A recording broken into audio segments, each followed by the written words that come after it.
Muy buenos días con todos los presentes, soy el ingeniero Jesús Miranda, espero que sea un bendecido día para todos ustedes. Vamos a comenzar con el capítulo 5 del curso de cálculo vectorial, en este caso el tema es integración múltiple. El tema de integración múltiple, bueno, creo que está de más decir que tienen que saber integrar muy bien para poder entender este capítulo de la forma más fácil. Pero bueno, voy a hacer las cosas paso a paso, resolver las integrales de forma completa para que no tengan muchos problemas, ¿no? Entonces dice, integrales dobles. Se imaginarán que si en cálculo de una variable habían integrales de una sola variable, acá en el cálculo de varias variables va a haber integrales de dos variables, que serían las integrales dobles, y también habrán integrales de tres variables, que serían las integrales triples. Entonces, la definición se fundamenta en la definición de integrales que ya conocen de cálculo integral, solo que varía un poco. Vamos a ver qué es lo que nos dice el folleto. La integral definida para funciones de una variable se la definió de la siguiente manera. Dice, la integral de a hasta b de f de x por dx es igual al límite cuando n tiende a infinito de la sumatoria de igual a 1 hasta n de f de xy por delta xy. ¿Sí? Entonces la integral es una sumatoria, ¿sí?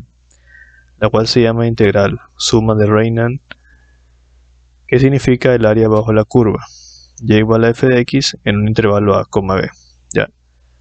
Esto de aquí lo voy a explicar por si no lo tienen claro.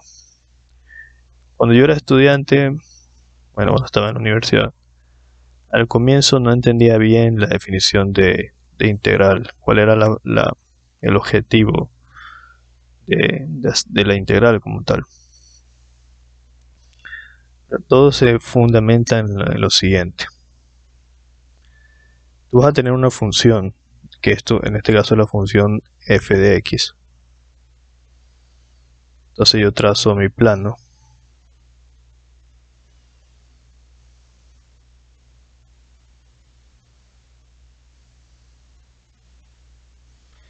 Yo trazo mi función f de x.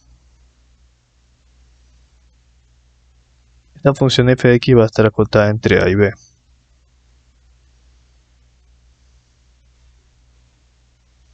¿Ya?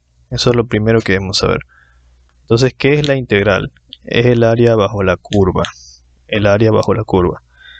Vendría a ser todo esto. Esta es el área bajo la curva f de x. Todo eso es. Pero ¿cómo? En cálculo de una variable, lo que se hace es tomar un diferencial del intervalo delta x, por ejemplo, porque esto es x y lo de acá es y. Y si eso tú lo proyectas hasta la función, tú tendrás un rectángulo de esta forma. ¿Cómo se calcularía un rectángulo? Base por altura, que sería delta x, que es la base, por la altura, que sería f de x.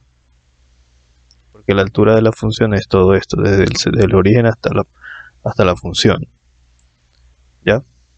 Entonces, así yo calculo esa área. Pero este rectángulo yo lo tengo que barrer desde A hasta B. Desde A hasta B. Entonces por eso yo tengo que calcular esa área como la sumatoria desde n igual a A hasta n igual a B de f de x por delta x. Porque yo voy a hacer ¿qué cosa? Sumar los n rectángulos que se van formando debajo de la curva.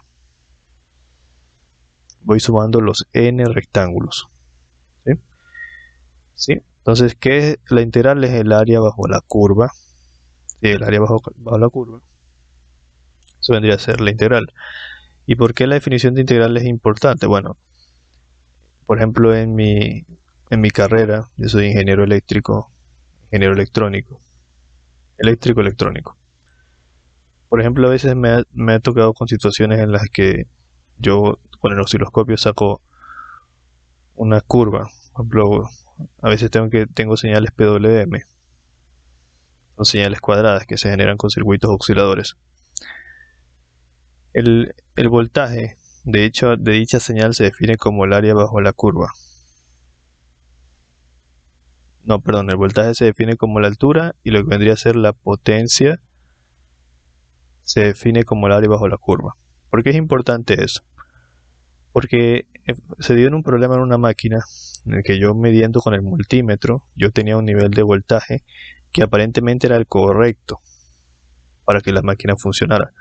Pero cuando yo obtuve una gráfica con el osciloscopio, me di cuenta que yo tenía una forma de onda un poco irregular y que el área bajo la curva no correspondía a la cantidad de potencia necesaria para que trabajara el circuito. Entonces por ahí más o menos va apuntando a la importancia del conocimiento de la integral. Porque esa área bajo la curva, dependiendo de qué función sea, tendrá distintos significados para nuestra vida profesional, ¿sí? Para ciertas situaciones. Eso es la integral. Entonces primero se está partiendo en la introducción a partir de la definición de la integral. Ya. Luego dice lo siguiente.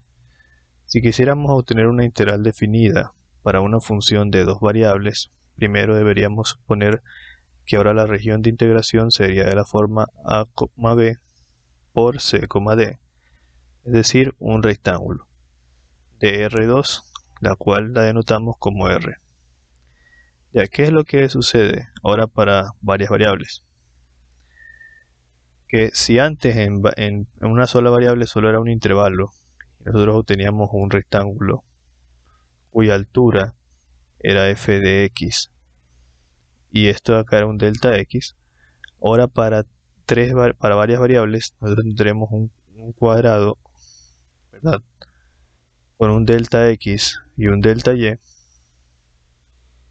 eso va a formar el volumen, sería el volumen ya de un rectángulo paralelepípedo. Sería el volumen de un rectángulo cuya altura también correspondería a la función f de x, y, z, o más bien ya sería f de z. ¿Sí? Entonces ya al pasarlo a varias variables sería la misma definición de integral, pero en 3 dimensiones. Por eso es que ahora se define el área bajo la curva, ya es un cuadrado, como el que está aquí, de un intervalo desde a hasta b y desde c hasta d. Luego, haciendo particiones de la región R de dimensiones no necesariamente iguales. Bueno, se la está particionando en delta x para x y delta y para y. La iésima partición tendrá forma rectangular. Ahora cabe referirse al área de esta partición, que estaría dada por, es lo mismo.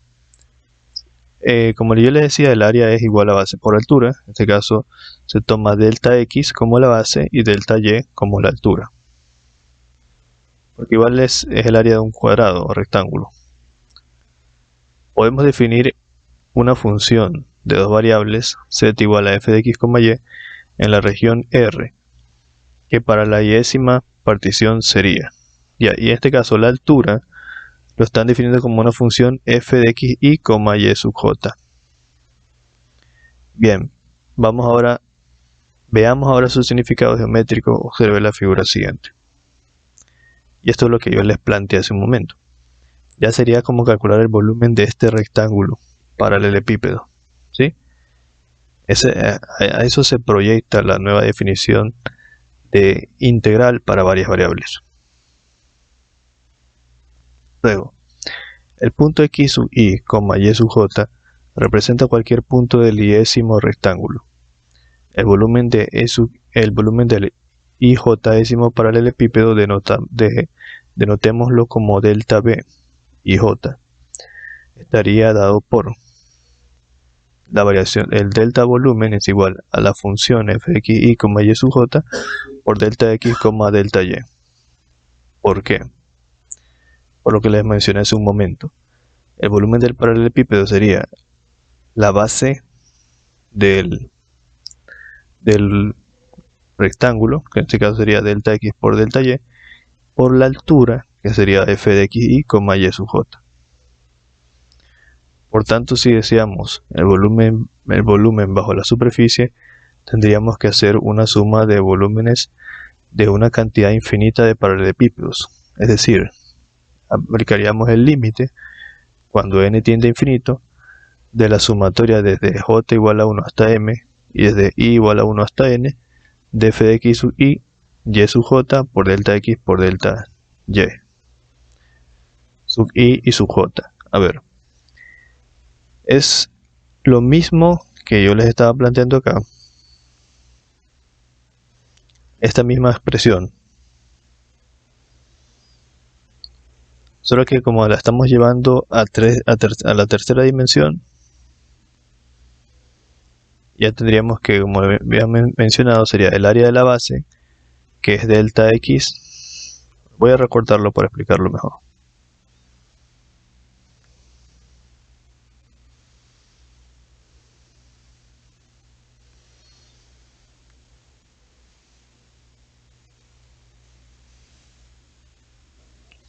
A ver, es lo mismo que les había mencionado. En la definición anterior habíamos llegado a la sumatoria de la función f de x por un delta x. Esa es la definición para la integral de una sola variable. Solo que ahí tú le aplicas límite cuando n tiende a infinito, porque tú quieres n números de rectángulos bajo la curva.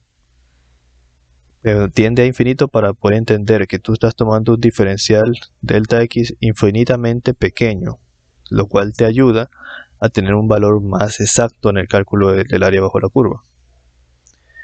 Si eso tú lo llevas a nuestro nuevo concepto, en el cual ya es el volumen de un paralelepípedo, donde tenemos un delta x y un delta y, donde la base de nuestro paralelepípedo es un rectángulo, tú tendrías que considerar que el volumen de este paralelepípedo sería el área de la base, que sería delta x por delta y, por la altura, que está delimitada por una función f de xy, y sub i. Como aquí tienes dos variables, que son la x y la y, tienes que hacer la sumatoria desde i igual a 1 hasta n, que correspondería a la variable x, y la sumatoria desde j igual a 1 hasta n, hasta m en este caso, que correspondería a la variable y. Por eso aquí la variable y tiene j y la variable x tiene i. Y a ambos le aplicas el límite cuando n tiende a infinito y m tiende a infinito. ¿Por qué? Porque es deseable que este m y este n sean infinitas particiones. Porque mientras más infinitas particiones tengamos, más exacto va a ser el cálculo de nuestro volumen, porque significa que tomamos diferenciales muy pequeños, un delta x y un delta y infinitamente pequeño, para poder hacer un cálculo mejor. Eso como lo represento de esta forma. Miren, si yo tengo esta curva y yo quiero aproximar el área bajo la curva, si yo lo aproximo con un rectángulo, tendré una aproximación cercana, pero no muy exacta. Pero ¿qué tal si lo aproximo ahora con tres rectángulos? Uno por aquí, otro por acá, otro por aquí y otro por acá, con 4. Y luego sumo el área de cada uno de ellos. Esta aproximación de aquí va a ser más exacta porque se aproxima más a la forma de la curva.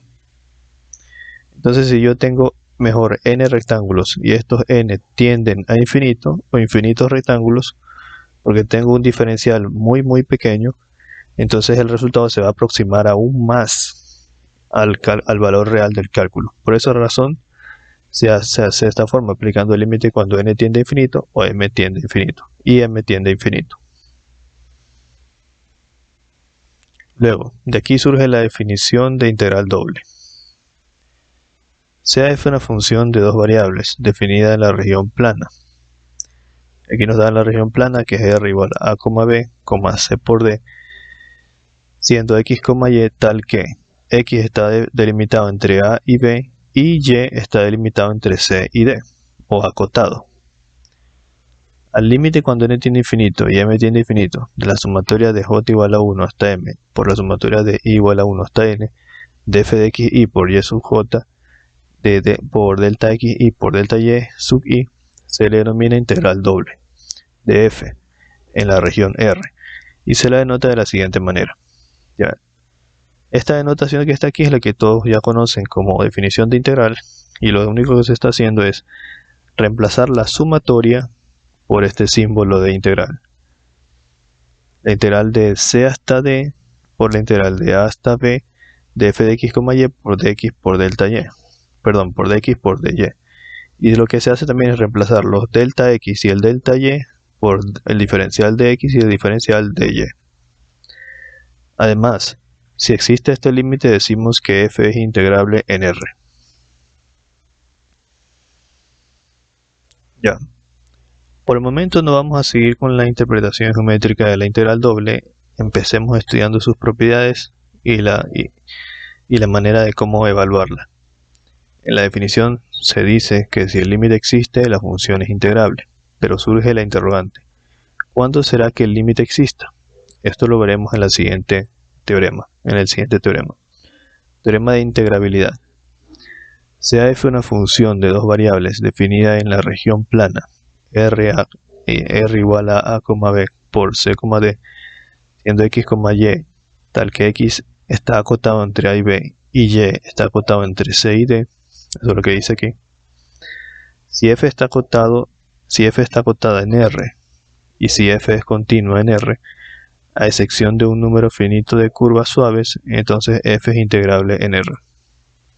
Bueno, aquí te dice que para que sea integrable tiene que ser continua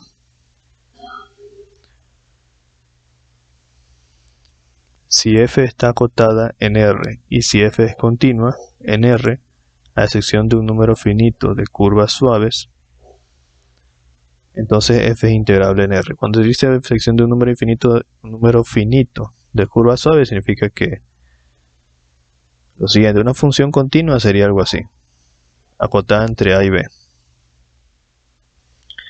Una función acotada entre a y b que no sea continua o que sea continua por partes sería esto.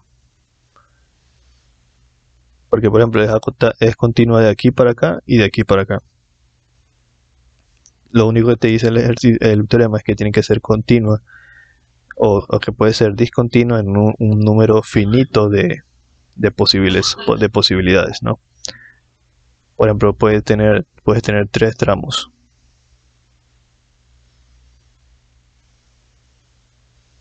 Desde A hasta B. Pero esas secciones de discontinuidad, que en este caso sería aquí es discontinua, aquí es discontinua, tiene que ser finito. No puede ser infinitamente, no pueden tener infinitos números de discontinuidades. Eso es lo que te dice el teorema. ¿Por qué te lo dice? Porque si tienes un número finito de discontinuidades, lo único que haces es calcular la integral de esta parte, la de acá y la de acá, por tramos. Por ejemplo, desde A hasta A1, desde A2 hasta A3 y desde A4 hasta B, por ejemplo. Y luego sumas y se resuelve el problema.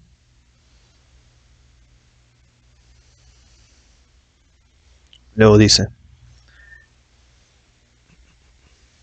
este teorema nos hace suponer que, igual para funciones de una variable, si la función es continua será integrable. Bien. Ahora nos compete indicar la forma de cómo evaluar una integral doble. Teorema de Fubini. Si f es una función de dos variables definida en la región plana R de A, B por C, D igual a X, Y, para tal que X está acotado entre A y B y Y está acotado entre C y D, si f es continua en R, entonces, ahí tengo la integral doble. Ustedes pueden ver que la integral externa se define desde C hasta D y la interna desde A hasta B. Por f de x, y, por dx y por dy. ¿Qué es lo que te dice aquí? Los límites de integración desde A hasta B son para el diferencial de x. Y los límites de integración desde C hasta D son para el diferencial de y. Eso es lo que trata de decir el teorema aquí, que es lo siguiente.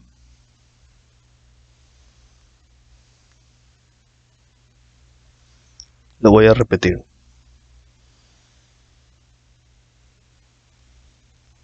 Si dense cuenta de lo siguiente, aquí tienes un diferencial de c hasta d, perdón, tienes un límite de integración y otro límite de integración desde a hasta b.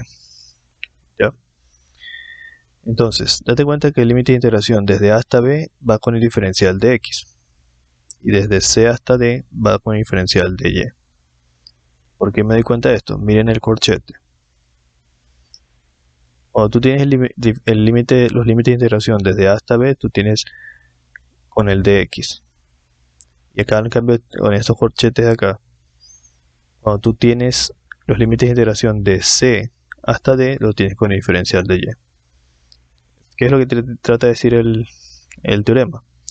Que realmente tú puedes integrar primero respecto a dx o respecto de y, como tú quieras, siempre y cuando respetes los límites de integración correspondientes. Si los límites de integración que son para x los usas con dx y los que son para dy, para dy.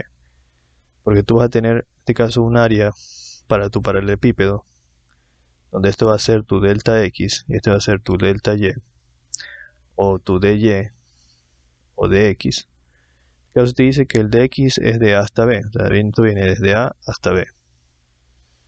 Y tu delta y desde c hasta d. Entonces, obviamente, si tú vas a integrar respecto a dy, vas a usar los límites de integración para y. Y si vas a integrar respecto a dx, vas a usar los límites de integración para x. Nada más, es lo único que tienes que saber. Este teorema nos presenta la integral doble para que sean evaluadas como integrales simples. Dichas integrales se denominan integrales iteradas. Ya. Vamos con el ejemplo. Y con eso terminaríamos la clase.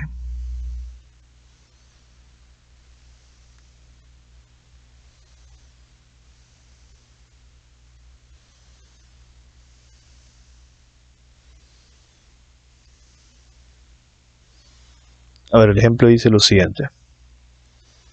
Dice calcular esta integral, la integral doble, desde 0 hasta 1, desde menos 1 hasta 2, de x por y al cuadrado por dy a dx. Como vimos en el teorema, nosotros podemos atacar la integral de dos maneras. Primero la integral interna y luego la integral externa. En este caso, vamos a atacar primero la integral interna, tal y como lo está haciendo aquí el ejercicio. Tendría primero la integral de 0 a 1, abro un corchete y planteo la otra integral, que es de menos 1 a 2 de x por y al cuadrado por dy. Cierro corchete. Y acá tengo el de x. Entonces, en este caso puntual, yo tendría que primero resolver la integral respecto a y, o sea, esta integral simple. Vamos resolviendo la integral simple aparte. Sería la integral de menos 1 hasta 2 de x por y al cuadrado por dy. Como estoy integrando respecto a y, el x lo tomo como constante. El x sale, tendría la integral de menos 1 hasta 2 por y al cuadrado por dy. Y aquí aplico la definición de integral. La integral de y al cuadrado sería y 2 más 1, sería y al cubo, sobre 2 más 1. Así es como se integra. Evaluado desde menos 1 hasta 2. Ya. Entonces, ¿cuánto me da eso? Sería x por y al cubo sobre 3. Evaluado de menos 1 hasta 2. Siempre se evalúa el límite superior menos el límite inferior. Entonces sería x. El límite superior sería 2 al cubo sobre 3 menos x por el límite inferior, que sería menos 1 al cubo sobre 3. Eso te daría ¿cuánto? X, 2 al cubo es 8, 2 por 2 son 4, 4 por 2 son 8, 8 tercios, menos x menos 1 al cubo es menos 1, menos 1 tercio. Que considerando el signo sería 8x sobre 3, menos por menos hace más, x tercios. Y 8x más x sería 9x, 9x tercios. Tercera 1, tercera 3, 3x. 3x es lo que quedaría. Entonces, esta integral se convierte en lo siguiente, la integral de 0 hasta 1. ¿Qué es lo que me dio toda esta que está aquí? Me dio 3x. De 3x por dx. Entonces tendría que resolver solamente ahora esta otra integral. Si yo integro 3x, el 3 sale como constante, tendría la integral de 0 hasta 1 de x por dx, igual sería x al cuadrado sobre 2. Porque así mismo es como que tenga x a la 1, haciéndolo paso a paso, ¿no? Como que yo tenga x a la 1 sería 1 más 1 sobre 1 más 1.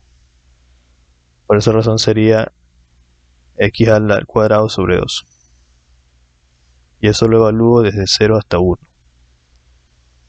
Entonces tendría 3 por x al cuadrado sobre 2 evaluado desde 0 hasta 1. 0 abajo, 1 arriba. Entonces procedo a evaluar, sería 3 por x, en este caso el límite superior se evalúa primero, en este caso el límite superior es 1 al cuadrado sobre 2 menos 3, el límite inferior es 0 al cuadrado sobre 2. Aquí tendría 3 medios menos 3 por 0, 0. Entonces el resultado es 3 medios. Y es justo lo que me dio aquí en el folleto. Correcto. Entonces creo que está sencillísimo. No hay más vuelta que darle. Ya acá dice. Y aquí pudimos haber integrado con respecto a x y luego con respecto a y sin mayor trabajo. No dejé de hacerlo. O sea, aquí te dice que si lo hubieses hecho al revés, no pasa nada. Porque primero integramos respecto a x. Vamos a hacerlo solo porque ya. Lo que nos dice el folleto. En la resolución que está aquí se está haciendo, bueno, vamos a plantear la integral de 0 hasta 1, la integral de menos 1 hasta 2 de x por y al cuadrado por dy a dx. En este caso, nosotros primero resolvimos esta integral, la integral de adentro, pero respecto a dy. Pero ¿qué tal si la hacemos primero respecto a dx? ¿Cómo sería? Ya, si la hacemos respecto a dx, tendríamos que invertir lo siguiente. Los límites, en este caso es importante darse cuenta que el dy va con estos límites de integración, desde el menos 1 hasta el 2. Entonces, si quisiéramos integrarla al revés, tendríamos que tener la integral de menos 1 hasta 2, la integral de 0 hasta 1, de x por y al cuadrado por dx por dy. Porque los límites de integración de dx para el dx es de 0 hasta 1. Entonces resolvemos primero esta parte. Entonces tendríamos que primero resolver la integral de 0 hasta 1 de x cuadrado por y cuadrado por dx. Entonces si integro esto respecto a x tendría x al cuadrado sobre 2 por y al cuadrado evaluado desde 0 hasta 1. Solo estaría integrando respecto a x. Evalúo el límite superior, sería 1 sobre 2 por y al cuadrado menos límite inferior, que sería 0 al cuadrado sobre 2 por y al cuadrado. Entonces todo esto aquí se hace 0, me quedaría y al cuadrado sobre 2. Entonces esto vendría a ser lo mismo que tener la integral de menos 1 hasta 2 de y al cuadrado sobre 2 por dy. Porque todo esto aquí me dio y al cuadrado sobre 2. Entonces al resolver esta integral de acá, y al cuadrado sobre 2 respecto a dy, ¿cuánto me queda? Resolviendo respecto a dy tendría y elevado a la 2 más 1 sobre 2 más 1 por el 2 que está acá, evaluado de menos 1 hasta 2. Y vendría a ser lo mismo que tener y al cubo sobre 3 por 2, evaluado de menos 1 hasta 2. Que sería lo mismo que tener y al cubo sobre 3 por 2 son 6, evaluado de menos 1 hasta 2. Evalúo el límite superior, sería 2 al cubo sobre 6, menos límite inferior, que sería menos 1 al cubo sobre 6, lo cual me daría 2 al cubo, que es 8 sextos, menos 1 al cubo, que es menos 1 sobre 6. Entonces esto me daría 8 sextos, menos por menos más, 1 sexto. Porque multiplico este menos con el menos acá, lo cual me da 9 sextos. Y el tener 9 sextos, tercera, saco tercera en cada uno, tercera de 9, 3, tercera de 6, 2, 3 medios, medio lo mismo. Entonces pueden hacerlo al revés, pero siempre y cuando considerando correctamente los límites de integración con el diferencial correspondiente. Ya, entonces, lo siguiente. Hasta el momento hemos trabajado con regiones de integración rectangulares, pero en la mayoría de las ocasiones se presentarán otros tipos de regiones. Ya, hasta ahí nomás. La siguiente clase veremos integrales dobles sobre regiones generales y avanzaremos con el ejemplo respectivo. Vendría a ser el que toca, ¿no? O sea, hasta ahí, integrales dobles sobre regiones generales. Ya, gracias por la atención prestada. Espero me haya dado a entender correctamente. Y como siempre digo, si esta clase te ha servido y estás en la capacidad de poder hacerlo, puedes colaborar con el canal dando clic aquí donde dice gracias o en el enlace que dejaré en la descripción del video. Y como siempre expreso, esfuérzate mucho, estudia bastante, nunca te rindas. Nos vemos.